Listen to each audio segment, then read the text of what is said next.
నమస్తే D news కి స్వాగతం. నేను పద్మావతి. పల్లెసీమలు పరిశుభ్రంగా ఉండాలనేది కూటమి ప్రభుత్వ లక్ష్యమని అందులో భాగంగా స్వచ్ఛాంధ్ర కార్యక్రమం కింద గ్రామ పంచాయతీలకు ట్రాక్టర్లను పంపిణీ చేస్తున్నట్లు రాష్ట్ర సాంఘిక సంక్షేమ శాఖ మంత్రి డాక్టర్ డోలా శ్రీ బాల వీరాంజనేయ స్వామి అన్నారు. పేదరికం లేని సమాజాన్ని తీసుకురావడానికి ముఖ్యమంత్రి నారా చంద్రబాబు నాయుడు ఉగాది నాడు P4 కార్యక్రమాన్ని ప్రారంభిస్తారని తెలిపారు. కార్యక్రమంలో జిల్లా పంచాయతీ అధికారి వెంకటనాయుడు, నియోజకవర్గ పరిధిలోని మండలాల అధికారులు, ప్రజాప్రతినిధులు తదితరులు పాల్గొన్నారు. బాలలకు బంగారు బాల్యాన్ని అందించడమే తమ లక్ష్యమని కలెక్టర్ తమ్మి మన్సారి అన్నారు. జిల్లాలో వినూత్నంగా చేపట్టిన బంగారు బాల్యం కార్యక్రమంలో భాగంగా ప్రత్యేకంగా బాలల హక్కులపై అవగాహన, బాల్య వివాహాల నిరోధం, బాలలకు పోషకాహార ఆవశ్యకత వంటి అంశాలపై అవగాహన కల్పించే లక్ష్యంతో ప్రత్యేకంగా కలెక్టర్ కార్యాలయంలో బాలల వనరుల కేంద్రాన్ని ఏర్పాటు చేశారు.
కలెక్టరేట్లో ఈ కేంద్రాన్ని కలెక్టర్ తమీ మన్సారియా ప్రారంభించారు. ఈ సందర్భంగా ఏర్పాటు చేసిన ప్రత్యేక ఫోటో ప్రదర్శనను తిలకించారు.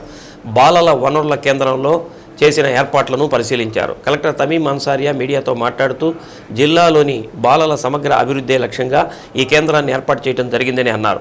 జిల్లా యంత్రాంగంతో పాటు స్వచ్ఛంద సంస్థలు, ప్రత్యేకంగా నీతి ఆయోగ్ నుంచి ఒక ప్రతినిధి ఈ కేంద్రంలో అందుబాటులో ఉంటారని తెలిపారు. జిల్లాలో చేపట్టిన బంగారు బాల్యం కార్యక్రమానికి స్కోచ్ అవార్డు రావడం పట్ల కలెక్టర్ హర్షం వ్యక్తం చేశారు. జిల్లా యంత్రాంగం, స్వచ్ఛంద సంస్థలు, ప్రజాప్రతినిధుల సహకారంతో ఈ అవార్డు సాధించడం జరిగిందని అన్నారు. బంగారు బాల్యం డిస్ట్రిక్ట్ రిసోర్స్ సెంటర్ స్టార్ట్ చేయడం జరిగింది. ఈ రిసోర్స్ సెంటర్ యొక్క ముఖ్య ఉద్దేశం ఏంటంటే ఇక్కడ బంగారు బాల్యం పిల్లలకు సంబంధించిన అన్ని స్కీమ్స్ అన్ని వారికి ఫాలో అప్ దాన్ని ప్రత్యేకంగా చేయడానికి ఒక నోడల్ ఆఫీసర్ని పెట్టి ఇక్కడ వారికి స్టాఫ్స్ని పెట్టి ఇక్కడ ఏర్పాటు చేయడం జరిగింది. దీనికి మనకు సపోర్టింగ్ పార్ట్నర్గా BBA అండ్ SARS NGOs ఉన్నారు. అదేవిధంగా ఇది మనకు నీతి ఆయోగ్ నుంచి ఒక పర్సన్ని ప్రత్యేకంగా మన డిస్ట్రిక్ట్ వారితో టైప్ పెట్టి ఇక్కడ ఏర్పాటు చేయడం జరిగింది. సో దీంట్లో కంటిన్యూస్గా పిల్లలకు సంబంధించిన వారు న్యూట్రిషన్ కానీ, చైల్డ్ మ్యారేజ్ కానీ, అదర్ ఇష్యూసెస్ రిలేటెడ్ టు చిల్డ్రన్ అన్ని అంశాలపై కూడా మన జిల్లాలో ఒక కాంప్రహెన్సివ్గా మనము వివిధ యాక్టివిటీస్ చేసి ఫాలో అప్ చేస్తున్నాము. దానికి ఇంకా మంచిగా చేయడానికి ఈ డిస్ట్రిక్ట్ రిసోర్స్ సెంటర్ అనేది మనకు ఉపయోగపడుతుంది. ఇక్కడ కలెక్టరేట్కి ఎవరు వచ్చినా కూడా వారి పిల్లలకు సంబంధించిన ముఖ్యంగా చైల్డ్ మ్యారేజెస్ని మన డిస్ట్రిక్ట్లో అరికట్టడానికి అన్ని రకాల ఒక అవగాహన కల్పించి దానికి యాక్షన్ తీసుకుంటాము. ఆ దశలో ఈరోజు దీన్ని పెట్టడం జరిగింది. మన ప్రకాశం జిల్లాకు ఇది బంగారు బాల్యం ఇనిషియేటివ్ కోసము స్కాచ్ అవార్డు దొరికింది. దానికి టీమ్స్ అందరికి కూడా దీంట్లో సాయం చేసిన ఆల్ ద డిపార్ట్మెంట్స్, అదేవిధంగా ఆల్ ద NGO పార్ట్నర్స్, ముఖ్యంగా దాంట్లో SARS, BBA and IJM many NGO partners కూడా ఉన్నారు. వారు ఒక ఎక్స్పర్ట్ ఇన్పుట్ కూడా మనకు ఇచ్చారు. సో వారు అందరికీ కూడా ఈ టైంలో నేను ధన్యవాదాలు తెలియజేస్తున్నాను. ఈ సందర్భంగా ప్రజలు అందరికీ కూడా మన జిల్లాకు వచ్చిన ఈ గుర్తింపు ఇది ఒక స్టార్ట్ అన్నమాట. పూర్తిగా మన జిల్లాలో చైల్డ్ మ్యారేజెస్ అనేది అరికట్టాలి. అదేవిధంగా పిల్లలకు ఒక మంచి ఫ్రెండ్లీ డిస్ట్రిక్ట్గా, పిల్లలకు వ్యతిరేకంగా ఎటువంటి సమస్యలు కూడా రాకుండా ఉన్న జిల్లాగా మన ప్రకాశం జిల్లాని మనము మార్చడానికి అందరు ప్రజలు కూడా సహకరించాలని కోరుతున్నాను. త్రిపురాంతకంలో మండల పరిషత్ ఎంపీపీ ఎన్నికలలో వైసీపీ విజయం సాధించింది. త్రిపురాంతకం వైసీపీ ఎంపీపీ ఆళ్ల సుబ్బమ్మ, పుల్లల చెరువు వైసీపీ వైస్ ఎంపీపీగా లింగంగుంట రాములు ఎన్నికయ్యారు. త్రిపురాంతకం మండల పరిషత్ ఎన్నికలలో నాటకీయ పరిణామం మధ్య వైసీపీ ఎంపీపీ పీఠాన్ని కైవసం చేసుకున్న ఆళ్ల సుబ్బమ్మ వైసీపీ ఎంపీపీ అభ్యర్థికి 8 మంది మద్దతుతో 9 ఓట్లతో విజయం సాధించారు. వైసీపీ రెబెల్ ఎంపీపీ అభ్యర్థికి 7 మంది ఎంపీటీసీలు మద్దతు ఇవ్వడంతో 8 ఓట్ల బలం చేకూరింది. వైసీపీ ఎంపీపీ అభ్యర్థి ఆళ్ల ఆంజనేయరెడ్డి జైలుకు వెళ్లడంతో ఆయన భార్య ఆళ్ల సుబ్బమ్మ చేత వైసీపీ అధిష్టానం నామినేషన్ వేయించింది. త్రిపురాంతకం మండలంలో భార్యాభర్తలు ఆళ్ల ఆంజనేయరెడ్డి, ఆళ్ల సుబ్బమ్మ ఇద్దరు వైసీపీ ఎంపీటీసీలు త్రిపురాంతకం మండల పరిషత్ ఎన్నికల్లో కీలకంగా వ్యవహరించి వైసీపీకి విజయాన్ని అందించిన ఎర్రగొండపాలెం ఎమ్మెల్యే తాటిపత్తి చంద్రశేఖర్కి వైసీపీ శ్రేణులు కృతజ్ఞతలు తెలిపారు. త్రిపురాంతకం మండల పరిషత్ ఎన్నికల్లో కీలకంగా వ్యవహరించి వైసీపీకి విజయాన్ని అందించిన అనంతరం త్రిపురాంతకంలో వైఎస్ఆర్ విగ్రహానికి పూలమాలతో ఎర్రగొండపాలెం ఎమ్మెల్యే తాటిపత్తి చంద్రశేఖర్, త్రిపురాంతకం ఎంపీపీ ఆళ్ల సుబ్బమ్మ, వైసీపీ ఎంపీటీసీలు, మండల కన్వీనర్లు, వైసీపీ నాయకులు పూలమాలలు వేసి నివాళులర్పించారు. మా అభ్యర్థులే కైవసం చేసుకున్నారు. దానికి జగన్మోహన్ రెడ్డి గారికి, మా మాజీ ముఖ్యమంత్రి వర్యులు, అలాగే మా అధ్యక్షుల వారికి, అలాగే జిల్లా అధ్యక్షులు గారికి, అలాగే పార్లమెంటు ఇన్ఛార్జి గారికి, రీజనల్ కోఆర్డినేటర్ గారికి అందరికీ కూడా నా హృదయపూర్వక ధన్యవాదాలు. బాగా వారందరూ సపోర్ట్ చేశారు. అనేక మంది మీద ప్రెషర్, వారి వ్యాపారాలు చేయనీయమని, వారి మీద కేసులు పెడతామని, వారిని కొడతామని, వారిని ఇక్కడ వ్యాపారాలు చేయకుండా అడ్డుకుంటామని, రాజకీయంగా పతనం చేస్తామని అనేక ప్రలోభాలకు గురి చేసినా కూడా ధైర్యంగా నిలబడి వారు ఇవాళ బయటకు వచ్చారు. సహకరించినటువంటి ఎన్నికల కమిషన్ వారికి కూడా నా హృదయపూర్వక ధన్యవాదాలు. నేను చంద్రబాబు నాయుడు గారికి, కూటమి ప్రభుత్వానికి ఒక సూచన సలహా చేస్తున్నా. నిజంగా మీరు మంచి పరిపాలన అందిస్తున్నారు అనేటటువంటి ప్రచారం నిజమైతే, మీ పార్టీ మీకు నమ్మి ఉంటే, మీరు ప్రజలని నమ్మితే బ్యాలెట్ ఓటు ఎలక్షన్ ఓడిపోవడం, అటుదలో డబ్బు ఇష్టం లేకపోయినా కూడా మీరు ప్రెషర్ పెట్టి వారితోటి కేసులు కట్టారండి. కట్టించారు. మెగాస్టార్ తనయుడు గ్లోబల్ స్టార్ రామచరణ్ తేజ్ పుట్టినరోజు సందర్భంగా జనసేన పార్టీ ఆధ్వర్యంలో ఒంగోలు వెంకట రమణారావు హాస్పిటల్లోని నవ్య బ్లడ్ బ్యాంక్ కేంద్రంలో రక్తదాన శిబిరం ఏర్పాటు చేశారు. శిబిరాన్ని జనసేన రాష్ట్ర నాయకులు కంది రవిశంకర్ ప్రారంభించారు. ముందుగా రామ్ చరణ్ జన్మదినాన్ని పురస్కరించుకుని కేక్ కట్ చేసి శుభాకాంక్షలు తెలిపారు.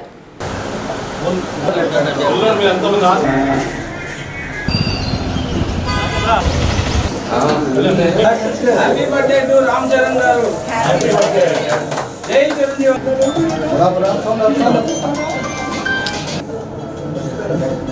అప్పుడు సరిపోయింది అమ్మ.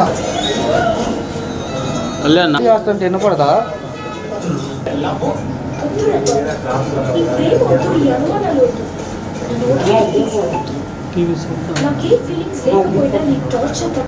తండ్రి మెగాస్టార్ చిరంజీవి బాటలోనే రామ్ చరణ్ క్రమశిక్షణతో పయనిస్తూ పాన్ ఇండియా స్టార్గా ఎదిగారని కంది రవిశంకర్ అన్నారు.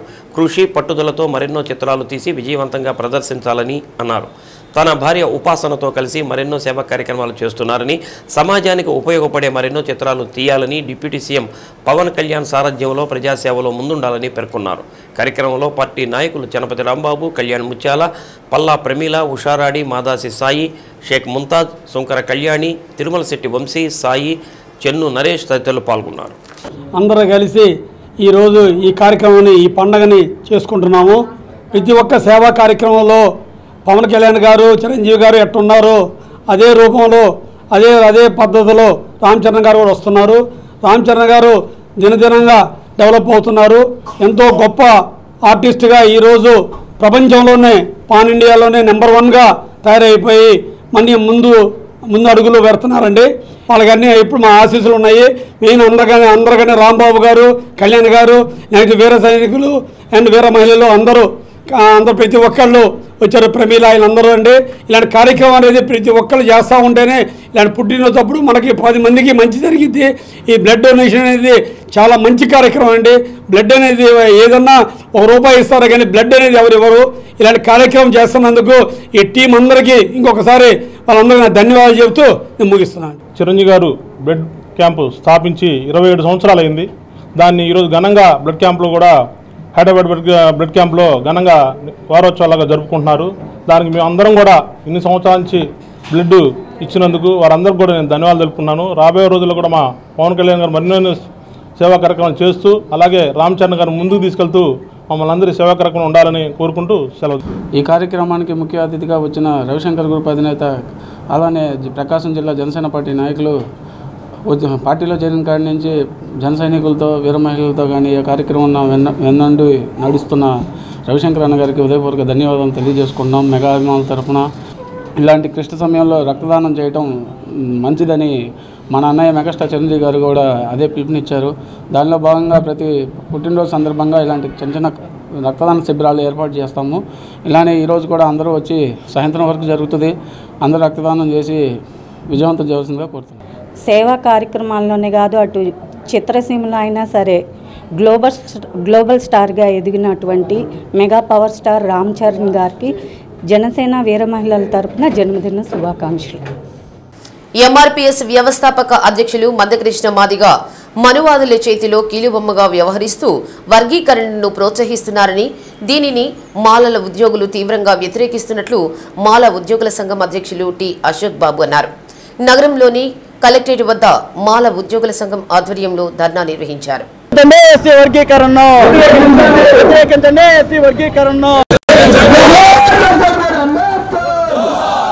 సుప్రీంకోర్టు ఇచ్చిన తీర్పును అడ్డంగా పెట్టుకుని తెలంగాణలో కాంగ్రెస్ పార్టీ, ఆంధ్రలో కూటమి ప్రభుత్వం రెండు కూడా వర్గీకరణను అమలు చేసేందుకు తీర్మానాలు చేశాయని, దీనికి తీవ్రంగా వ్యతిరేకిస్తున్నామని అశోక్ బాబు అన్నారు. సుప్రీంకోర్టు ఇచ్చిన తీర్పును జడ్జీలు ఇంకా అధ్యయనం చేస్తూనే ఉన్నారని అన్నారు. వెంటనే వర్గీకరణ ఉపసంహరించుకోవాలని డిమాండ్ చేశారు. కార్యక్రమంలో మాల ఉద్యోగుల సంఘం నాయకులు తదితరులు పాల్గొన్నారు. అయితే అంతకుముందే వీరేందర్ సింగ్ వర్సెస్ పంజాబ్ ఎంఆర్పిఎస్ కానీ ఆ కేసులో ఇంప్లీడ్ కాలేదు. వర్గీకరణ సపోర్ట్ చేస్తున్న ప్రొఫెసర్ గాలి వినోద్ గారు స్పష్టంగా చెప్పాడు. ఒక అఫిడవిట్ దాఖలు చేశారు.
మా మాలల్లో ఉన్నటువంటి అన్ని సంఘాలను కలుపుకొని ఈ యొక్క ఎన్నోళ్ళ మహాధరణ కార్యక్రమాన్ని చేపట్టడం జరిగింది. ఈ కార్యక్రమానికి ఆంధ్రప్రదేశ్ మహానాడు ఆధ్వర్యంలో వినూత్న రీతిలో మేము పురాతన కాలంలో ఏ విధంగా ఊరికి దూరంగా శ్మశానాలకు దగ్గరగా మానవ జీవన వికాసానికి దూరంగా ఎలా నివసించామో ఆ యొక్క జీవనాధారంతో అంటరానితనంతో అస్పృశ్యతతో మరి వివక్షతతో ఊరికి దూరంగా ఏ విధంగా ఉన్నామో ఆ వేషధారణతో ఈరోజు నేను వీళ్ళు శిబిరానికి వచ్చి మాల మహానాడు తరఫున వీరు చేసేటటువంటి ధర్నా కార్యక్రమానికి సంపూర్ణంగా సంఘీభావం తెలియజేస్తూ మద్దతును ప్రకటించడం జరిగింది. ఎస్సీ వర్గీకరణ వ్యతిరేకిస్తూ ఎస్సీ వర్గీకరణపై ఈ యొక్క రాష్ట్ర ప్రభుత్వం క్యాబినెట్లో నిర్ణయం తీసుకోవటం, అదేవిధంగా వచ్చి సుప్రీంకోర్టు ఇచ్చిన గైడ్లైన్స్ని వయోలేట్ చేస్తూ తీసుకున్న నిర్ణయాన్ని మేము పూర్తిగా వ్యతిరేకిస్తున్నాం. రాష్ట్ర మాల ఉద్యోగుల సంఘం, ప్రకాశం మాల ఉద్యోగుల సంఘం, ప్రకాశం జిల్లా ఉండే మాల సంఘాల యొక్క జేఏసీ ఆధ్వర్యంలో ఈరోజు ఈ యొక్క వర్గీకరణకు వ్యతిరేకంగా కలెక్టరేట్ ఎదురు ధర్నా చేపట్టడం, అదేవిధంగా సుప్రీంకోర్టు జనాభా లెక్కలు తీయమంది, అదేవిధంగా వాళ్ళ వెనకబాటుని 59 కులాల్లో ఎవరైతే వెనకబడి ఉన్నారో వాళ్ళకి మాత్రం ప్రత్యేక సదుపాయాలు కల్పించమంటే సబ్ క్లాసిఫికేషన్ చేయమని చెబితే కనీసం ఈ ప్రభుత్వాలు సుప్రీంకోర్టు జడ్జిమెంట్ను చదవపడి సిగ్గుసేటు ఏకంగా వర్గీకరణ చేస్తామని సంకలు గుద్దుకుంటున్నారు. మాదిగలు మభ్య పెట్టడానికి ఈ యొక్క ఆర్డినెన్స్ తీసుకొచ్చారు. గతంలో కూడా ఈ యొక్క ఆర్డినెన్స్ని ఈ యొక్క జాతీయ ఎస్సీ కమిషన్ కొట్టేసింది, సుప్రీంకోర్టు కొట్టేసింది. ఈ యొక్క ఎస్సీల వర్గీకరణ చేయడానికి రాష్ట్ర ప్రభుత్వానికి కానీ ఏకసభ్య కమిషన్ ఆర్ఆర్ మిశ్రాకు కానీ ఎటువంటి అధికారం లేదు.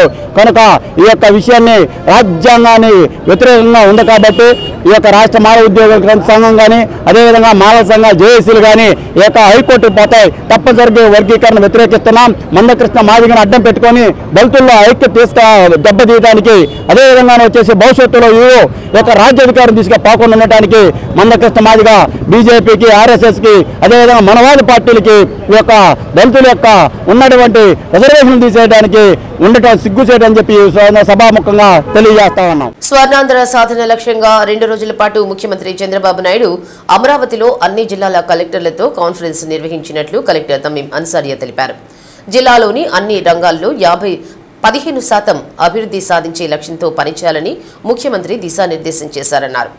అన్ని రంగాలలో అభివృద్ధి సాధించే దిశగా జిల్లా అధికారులతో సమీక్షించి అభివృద్ధిని సాధిస్తామని కలెక్టర్ తమీం అన్సారియా తెలిపారు.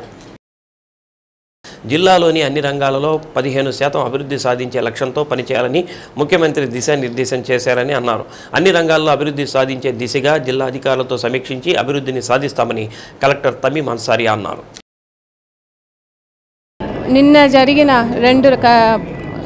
గడిచిన 2 డేస్గా కలెక్టర్ కాన్ఫరెన్స్ జరిగింది. దాంట్లో అందరు జిల్లా కలెక్టర్స్ కూడా district action plan Swarnandhra 2047 action plan present చేయడం జరిగింది. సో దాంట్లో మన జిల్లాకు సంబంధించిన అన్ని రంగాల్లో కూడా 15% గ్రోత్ అనేది అచీవ్ కావాలి. దానికి ప్రతి సెక్టార్లో కూడా ఏమేమి యాక్టివిటీస్ చేయాలన్నది గురించి ప్రజెంటేషన్ చేయడం జరిగింది. దాంట్లో గౌరవ ముఖ్యమంత్రి గారు ఇన్స్ట్రక్షన్స్ ఇవ్వడం కూడా జరిగింది. దాని ప్రకారం రాబోయే రోజుల అందరు హెచ్ఓడిస్ కూడా ఆ దశలో పనిచేసి మన జిల్లాని అన్ని రంగాల అభివృద్ధి పదంలో తీసుకెళ్తాం. భగత్ సింగ్, రాజ్గురు సుఖదేవ్ల 94వ వర్ధంతి సందర్భంగా ఒంగోలు మల్లయ్య లింగం భవన్లో దేశభక్త ప్రజాతంత్ర ఉద్యమం ఆధ్వర్యంలో సదస్సులు నిర్వహించారు. ఈ సదస్సులో అమరత్వం, ఆపరేషన్ కగాన్ అనే అంశాలపై వీరసం సీనియర్ నాయకులు జి కళ్యాణరావు, వీరసం రాష్ట్ర అధ్యక్షులు అరసవెల్లి కృష్ణ ప్రసంగించారు. నిజమైన దేశభక్తులు భగత్ సింగ్, రాజగురు సుఖదేవ్లు అని కళ్యాణరావు అన్నారు. దేశ స్వాతంత్ర్య పోరాటంలో అతివాద మితవాద శక్తులు ఎన్నో పోరాటాలు చేసిన భగత్ సింగ్, రాజ్గురు సుఖదేవ్ల పోరాటం చరిత్ర మరువలేదని అన్నారు. ఆపరేషన్ ఖగార్ పేరుతో నక్సలైట్లను ఏరివేసేందుకు వేలాది సైన్యాన్ని అడవుల్లో దింపి అక్కడ నివాసం ఉంటున్న వారిని నక్సలైట్ల పేరుతో ఎన్కౌంటర్లు చేస్తూ అక్కడే అటవీ సంపదను దోచుకోవడానికి ప్రయత్నిస్తున్న బూటకపు ప్రయత్నమే ఆపరేషన్ ఖగార్ అని కృష్ణ అన్నారు. కార్పొరేటివ్ శక్తులకు అటవీ సంపదను దోచిపెట్టేందుకు కేంద్ర ప్రభుత్వం మనుషుల ప్రాణాలను దారుణంగా తీస్తుందని అన్నారు. వీటి అన్నింటినీ ప్రజలు గమనిస్తున్నారని, కేంద్ర ప్రభుత్వ విధానాలపై ప్రజలు తిరగబడే రోజు వస్తుందని పేర్కొన్నారు.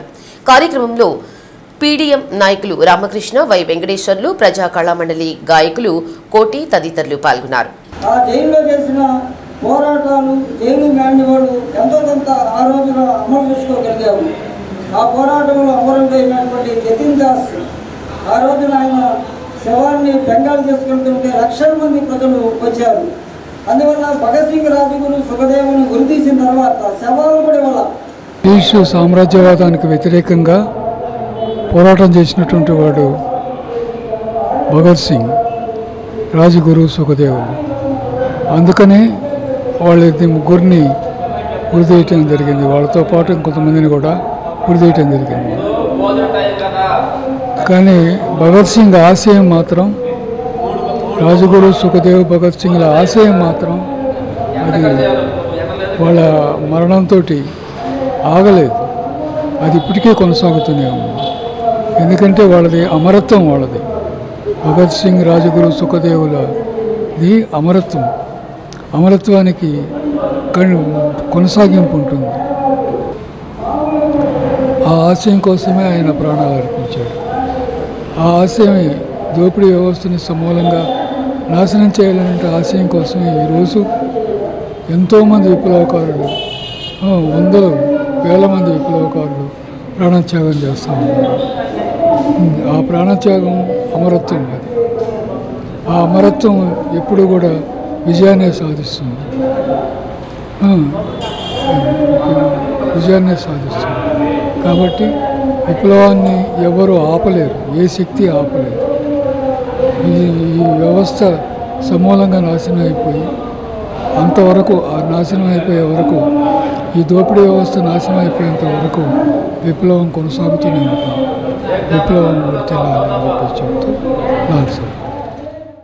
టంగుటూరు మండలం ఆలకూరపాడు ఉప సర్పంచ్ ఎన్నికల సందర్భంగా ఎన్నికల అధికారి కరణం రామసుబ్బారావు సమక్షంలో వార్డు మెంబర్లతో ఉప సర్పంచ్ని ఎన్నుకోవడం జరిగింది. వార్డు మెంబర్లు అందరూ ఏకగ్రీవంగా ఒకటవ వార్డు మెంబర్ ఎర్రమాల చిరంజీవిని ఉప సర్పంచ్గా ఎన్నుకున్నారు. కార్యక్రమంలో సెక్రటరీ సునీల్, గ్రామ తెలుగుదేశం పార్టీ నాయకులు నార్ని మోహనరావు, వార్డు మెంబర్లు తదితరులు పాల్గొన్నారు.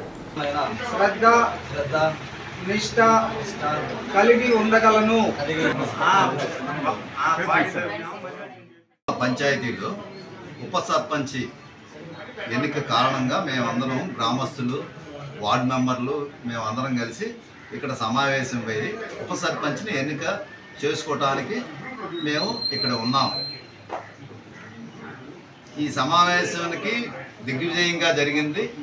పంచాయతీలో 12 మెంబర్లు ప్లస్ సర్పంచ్ 13 ఉన్నప్పుడు మాకు 10 మెంబర్లు మోస్ట్లీ మెజార్టీ మాకు ఉంది. అందువల్ల ఎర్రమాల చిరంజీవి అనే వ్యక్తిని మా గ్రామ వార్డు మెంబర్ని ఉప సర్పంచ్గా ఎన్నుకోవడం జరిగింది. ప్రభుత్వం వారు 27వ తారీఖు జరపవలసిందిగా ప్రభుత్వం వారు నోటిఫికేషన్ జారీ చేసి ఉన్నారు. అందులో భాగంగా టంగుటూరు మండలంలోని ఆలకూరపాడు పంచాయతీ నందు ఆకస్మికంగా ఖాళీ ఏర్పడిన ఉప సర్పంచ్ పదవికి ఈ నెల 27వ తారీఖున ఎలక్షన్ జరుపుతామని 12 మంది వార్డు మెంబర్లకి మరియు సర్పంచ్కి ముందుగానే నోటీసులు జారీ చేయడం జరిగినది. వాటిలో భాగంగా ఈరోజు 27వ తారీఖు ఆలకూరపాడు గ్రామ పంచాయతీ 12 మంది వార్డు మెంబర్లకు గాను మొత్తం 11 మంది వార్డు మెంబర్లు ఈ ప్రత్యేక సమావేశంలో హాజరై ఎర్రమల చిరంజీవి అనే అతను ఉప సర్పంచ్గా ఉండటకు వాళ్ళందరూ బలపడటం జరిగింది.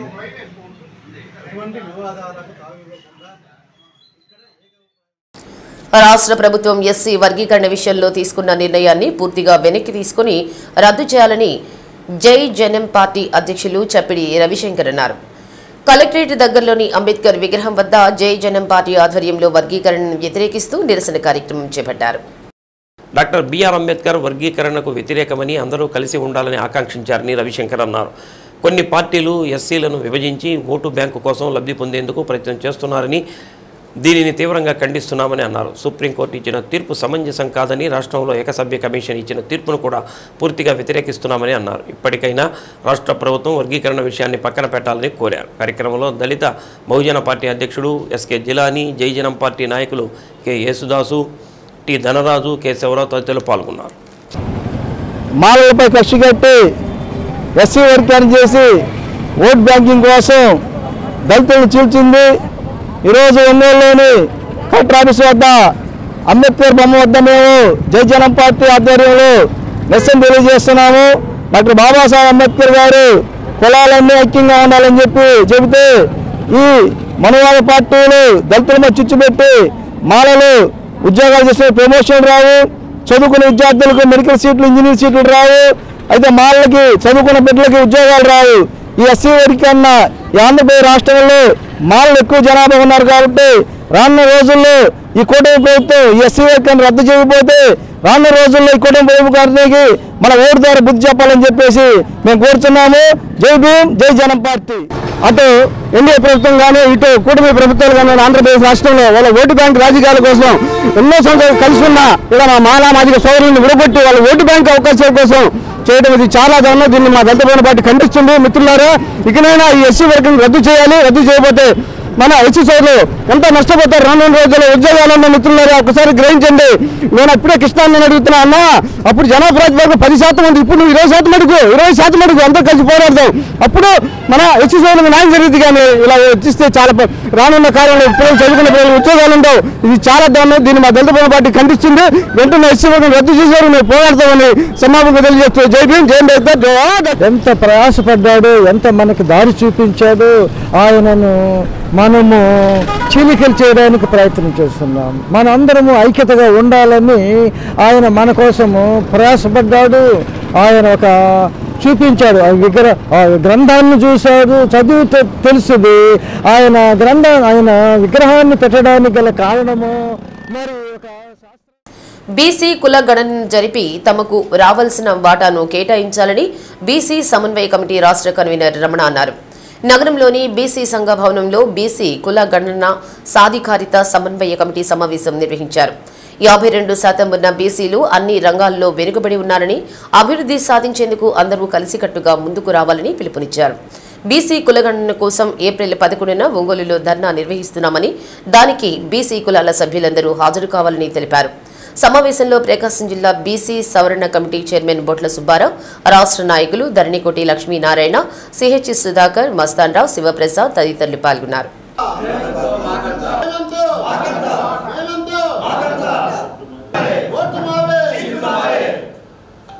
బీసీలకి ఈ రాష్ట్రంలో జరుగుతున్న అన్యాయాలపై బీసీ సమన్వయ కమిటీ ప్రధాన ఉద్దేశం కూడా బీసీ కులగణన. ఈ అంశం మీద మేము బీసీ కులగణన చేయమని అడుగుతా ఉన్నాం.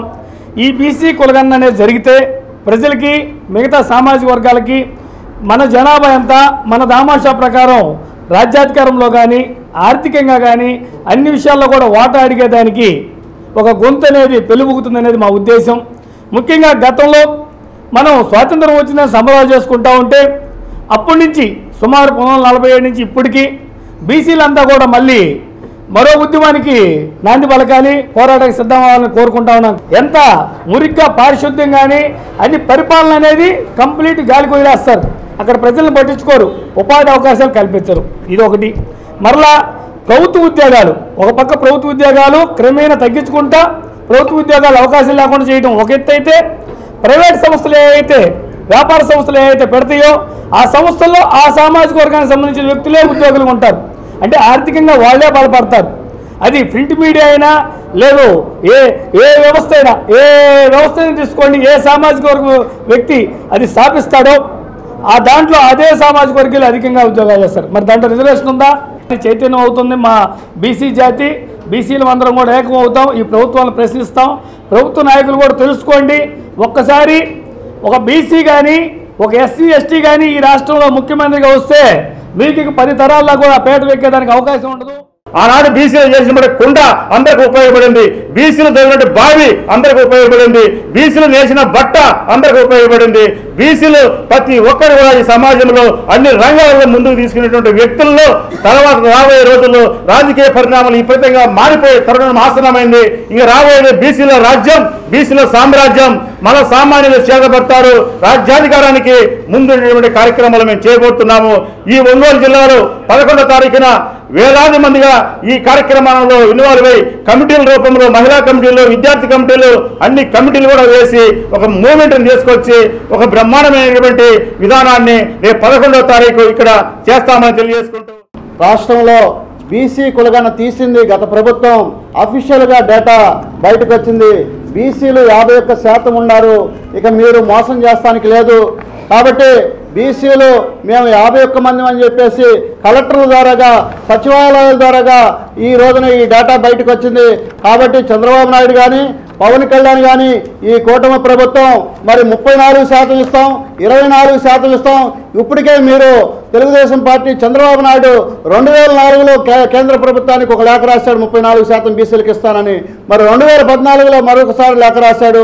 ఈ రోజున ఆంధ్రప్రదేశ్లో బీసీ సమన్వయ కమిటీ రేపు మహాత్మా జ్యోతిరావు పూలే జయంతి రోజున 11వ తారీఖున ప్రతి జిల్లా హెడ్ క్వార్టర్లో కలెక్టర్ ఆఫీసుల కాడ జ్యోతిరావు పూలే విగ్రహాల కాడ పెద్ద ఎత్తున నిరసన కార్యక్రమం శాంతియుతంగా నిరసన కార్యక్రమం చేపట్టడానికి ఆంధ్రప్రదేశ్ బీసీ సమన్వయ కమిటీ పిలుపునిచ్చింది. దీంట్లో భాగంగా ప్రకాశం జిల్లాలో కానీ అన్ని జిల్లాల్లో కూడా హెడ్ క్వార్టర్లో మరి 11వ తారీఖున జరిగే కార్యక్రమంలో ఇక్కడ ఉండేటువంటి ఎస్సీ ఎస్టీ బీసీ మైనార్టీ సోదరులను కూడా కలుపుకొని ఇది అన్యాయం జరుగుతున్న బీసీలకు జరుగుతున్న అన్యాయం జరుగుతున్న దాన్ని బట్టి అన్ని కులాలను కూడా కలుపుకొని మేము ముందుకెళ్ళి ఈ కులగన అమలు చేసి మరి 51% బీసీలకి రిజర్వేషన్ అమలు చేసి స్థానిక సంస్థల్లో కూడా అమలు చేసేదాకా మా ఉద్యమం కొనసాగుతుందని చెప్పేసి రేపు 11వ తారీఖు జరిగే కార్యక్రమానికి వివిధ ప్రజా సంఘాలు మొత్తం మద్దతు తెలియజేయాలని చెప్పేసి ఈ సందర్భంగా తెలియజేస్తూ అంతర్జాతీయ సువార్తకులు పగడాల ప్రవీణ్ ఆకస్మిక మరణం దురదృష్టకరమని Ongole Jewett memorial baptist church ప్రధాన కార్యదర్శి యాదాల రాజశేఖర్ అన్నారు. చర్చి ప్రాంగణంలో జరిగిన మీడియా సమావేశంలో ట్రెజరర్ జగజ్జీవన్ రావుతో కలిసి వారికి సంతాపం చేశారు. పగడాల ప్రవీణ్కు తమ సంఘంతో ఎంతో అనుబంధం ఉందని రాజశేఖర్ గుర్తు చేసుకున్నారు. గతంలో క్రిస్మస్ సందర్భంగా అనేక సందర్భాల్లో వారు తమ సంఘంలో ప్రసంగించారని తెలిపారు.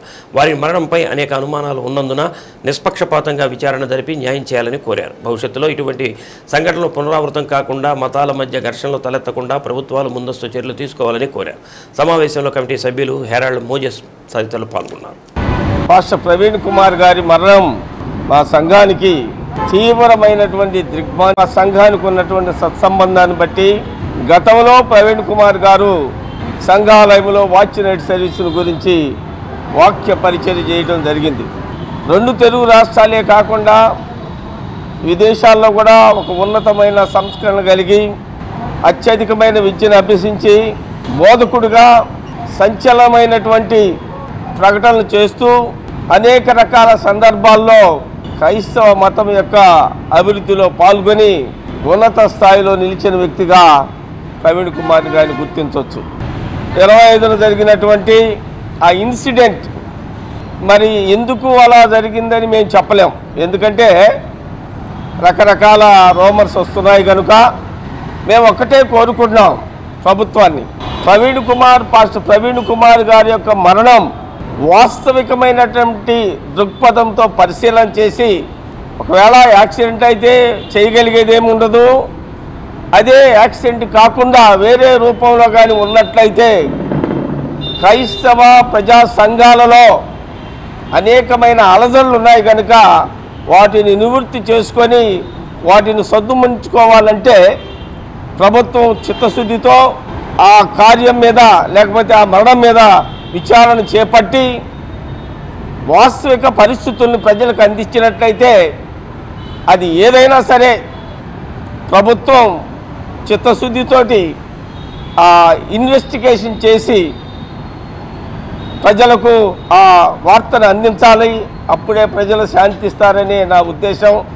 ఆయన భూస్థాపన కార్యక్రమం దేవునికి భయంకరంగా క్రైస్తవ సంఘాలకు మేలుకరంగా జరగాలని కోరుకుంటూ వారి కుటుంబానికి మా జీవెట్ మెమోరియల్ బాప్టిస్టు సంఘాలయం తరపున ప్రగాఢమైనటువంటి సానుభూతి తెలియజేస్తూ ఈ నా మాటలు ముగిస్తున్నాను. పాస్టర్ ప్రవీణ్ కుమార్ గారి యొక్క ఆస్పెక్ట్ మరణం మన జేఎంబి చర్చి వారినే కాకుండా ఈ క్రైస్తవ లోకాన్ని అంతటినీ కూడా దిగ్భ్రాంతికి గురి చేసిందన్న విషయం మన మీడియా వాళ్ళందరూ కూడా తెలుసు. ఆయన యొక్క మరణం మీద మటుకు అనేక అనుమానాలు క్రైస్తవ లోకము ప్రజలు సానుభూతి పనులు వ్యక్తం చేస్తున్నారు. దాన్ని నివారించవలసిన బాధ్యత మన ప్రభుత్వం మీద ఉంది. ఇప్పటికే ప్రభుత్వం అనేకమైనటువంటి ఎంక్వైరీలు వేయించడం జరిగింది. నిజంగా ఇదేదన్నా ఇతర శక్తుల ప్రయంతో జరుగుంటే వారిని తగిన విధంగా శిక్షించడానికి కూడా తగు చర్యలు తీసుకోవాలని, ఈ దిగ్భ్రాంతిలో ఈ యొక్క మరణంతో కలత చెందని క్రైస్తవులందరికీ కూడా ఒక మనోధైర్యాన్ని ఈ రాష్ట్ర ప్రజలందరూ కూడా కలిగించాలని చెప్పి మేము ప్రభుత్వాన్ని మనవి చేసుకుంటూ మా యొక్క జేఎంబి సంఘం కమిటీ తరఫున సంఘస్థలందరూ తను కూడా వాడి కుటుంబానికి మా ప్రగాఢ సానుభూతిని తెలియజేస్తున్నామని మీకు ఈ సందర్భంగా. బాలికలు మంచి క్రమశిక్షణతో కష్టపడి చదివి పాఠశాలకు మంచి పేరు తీసుకురావాలని వక్తలు పేర్కొన్నారు. రోటరీ క్లబ్ ఆఫ్ సింగరకొండ ఆధ్వర్యంలో Shri Ranganayakulu books and fancy stores యజమాని బుల్లిబాబు, విశ్రాంత ఉపాధ్యాయుడు వారణాసి రఘురామ శర్మ సౌజన్యంతో సింగరకొండలోని డాక్టర్ బిఆర్ అంబేద్కర్ గురుకుల బాలికల ఉన్నత పాఠశాల జూనియర్ కాలేజీకి 18,000 విలువ చేసే గ్రైండర్ బహూకరించారు. పాఠశాలలో 650 మంది విద్యార్థులున్నారని, మెస్కి గ్రైండర్ అవసరమని రోటరీ క్లబ్ను అడిగిన వెంటనే గ్రైండర్ ఇచ్చినందుకు principal Durga Gayatri rotary club వారికి కృతజ్ఞతలు తెలిపారు. కార్యక్రమంలో రోటరీ క్లబ్ అధ్యక్షులు చప్పిడి వీరయ్య, సెక్రటరీ చుండూరి మురళి, సుధాకరరావు, మాలాది శ్రీనివాసరావు, డాక్టర్ దేవపాలన, విద్వాన్ జ్యోతి చంద్రమౌళి, సందిరెడ్డి శ్రీనివాసరావు, తాళ్లూరి బాబురావు, పువ్వాడ రామకోటేశ్వరరావు తదితరులు పాల్గొన్నారు. అనంతరం దాత బుల్లిబాబుని సత్కరించారు. రక్తదానం ఉత్తమ దానం అని అంటారు. ప్రాణాలతో పోరాడుతున్న వ్యక్తికి రక్తదానం చేసేవారు చాలా తక్కువ మంది ఉంటారు. ఒంగోలుకు చెందిన మక్కిన థామస్ 74 సార్లు రక్తదానం చేస్తూ ఎంతో మందికి ఆదర్శంగా నిలుస్తున్నారు. ప్రకాశం జిల్లాలో ఎంఎంఆర్ ఫౌండేషన్ ద్వారా ఎంతో మంది నిరుపేదల జీవితాలలో వెలుగులు నింపుతూ అనేక సేవా కార్యక్రమాలు చేస్తున్న MMR foundation founder and chairman Makkina Thomas రక్తదానం చేసి ఔరా అనిపించారు. ఒంగోలు రిమ్స్లోని ప్రభుత్వ బ్లడ్ బ్యాంకులో స్వచ్ఛందంగా 74వ సారి రక్తదానం చేశారు. నిత్యం రిమ్స్ ఆసుపత్రికి వైద్యానికి నిరుపేదలు అత్యధికంగా వస్తుంటారని, ప్రమాదం జరిగిన వారికి తమ వంతు సాయంగా రక్తదానం చేయడం చాలా తృప్తిగా ఉందని థామస్ తెలిపారు. ఇప్పటికే తాను 74 సార్లు రక్తదానం చేశామని, మరో 26 సార్లు దానం చేసి 100 సార్లు రక్తదానం చేయాలన్నదే తమ సంకల్పమన్నారు. ముఖ్యంగా యువత రక్తదానం చేయడం అలవర్చుకోవాలని కోరారు. ఈ సందర్భంగా థామస్ ను రిమ్స్ బ్లడ్ బ్యాంక్ వైద్యులు, సిబ్బంది ప్రత్యేకంగా అభినందించి సర్టిఫికేట్ అందజేశారు. థామస్ ను స్ఫూర్తిగా తీసుకుని ప్రతి ఒక్కరూ రక్తదానం చేయాలని వైద్యులు కోరారు. రెగ్యులర్గానే మనకు డొనేట్ చేస్తున్నారు. ఆయన గవర్నమెంట్ హాస్పిటల్లో ఉన్నటువంటి పేద రోగుల మీద ప్రేమతోటి సంఘ సేవ చేద్దామనే సదుద్దేశంతో మాకు రెగ్యులర్గా బ్లడ్ డొనేషన్ చేస్తూ ఈసారి 74వ సారిగా మాకు బ్లడ్ డొనేట్ చేయడం జరిగింది.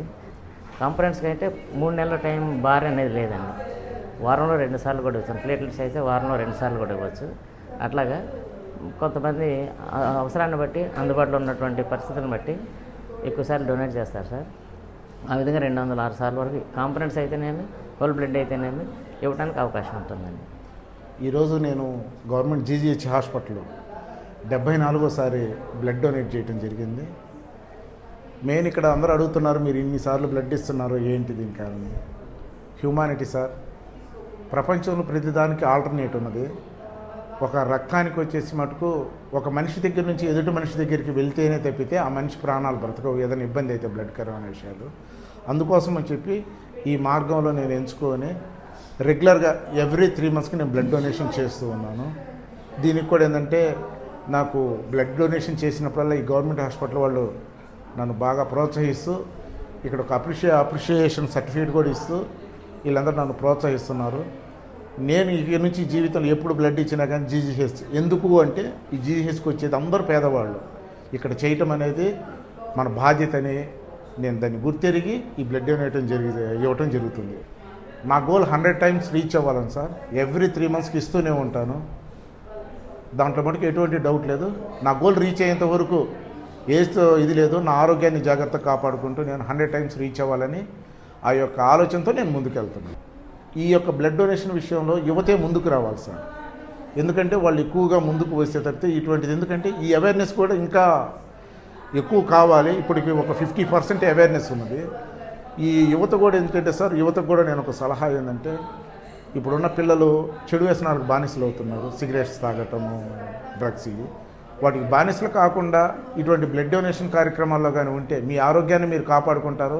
సమాజంలో ఒక గొప్ప వాళ్ళగా మిమ్మల్ని అందరూ గుర్తించి మీకు అందరూ గౌరవం ఇస్తారు. అందుకోసం చెప్పి మీరు కూడా దయచేసి యూత్ అంతా కలిసి కూడా ఎవ్రీ 3 మంత్స్కి బ్లడ్ డొనేట్ చేస్తారని చెప్పి నేను మనస్ఫూర్తిగా కోరుకుంటున్నాను సార్. Thank you. వాటర్ ప్లాంట్కు సంబంధించిన కరెంటు మీటర్లకు సబ్సిడీ ఇచ్చే విధంగా చూడాలని జిల్లా వాటర్ ప్లాంట్ అసోసియేషన్ నాయకులు కనిగిరి ఎమ్మెల్యే ఉగ్ర నరసింహారెడ్డిని ఆయన కార్యాలయంలో కలిసి కోరారు. ఎమ్మెల్యేలను కలిసిన వారిలో ప్రకాశం జిల్లా అసోసియేషన్ నాయకులు Nalluri Umamaheswararao, Ungarala Sivakumar, Ainabathina Yanadirao, Akula Brahmaiah, Puvvada Srinivasarao, Kanigiri water plant association సభ్యులు బాలరంగయ్య, కాజా రెహమాన్, రామయ్య, కళ్యాణ్, ఓబుల్ రెడ్డి తదితరులు పాల్గొన్నారు. మా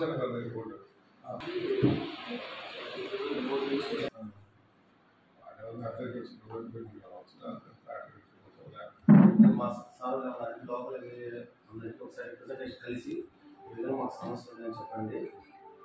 తర్వాత మినిస్టర్ గారికి ఒక లెటర్, తర్వాత సీఎం గారికి ఒక లెటర్ ఇచ్చేస్తే ఈ వాటర్ ప్లాంట్ పవిత్ర రంజాన్ మాస ఉపవాస వేళలు తేదీ 28/3/2025 శుక్రవారం సహారీ ఉదయం 4:49 ఇఫ్తారీ సాయంత్రం 6:27 డి న్యూస్లో నేటి మాట. ఎదిగిన వాడి పరిచయం కోసం ఎగబడతారు, మనకు పరిచయం ఉన్నవాడు ఎదిగితే తట్టుకోలేరు. డి న్యూస్ ఇంతటితో సమాప్తం. నిరంతరం చూస్తుండండి డి న్యూస్. ఇవి బులెటిన్ విశేషాలు. తిరిగి మరో బులెటిన్లో మళ్ళీ కలుద్దాం. అంతవరకు సెలవు. నమస్తే.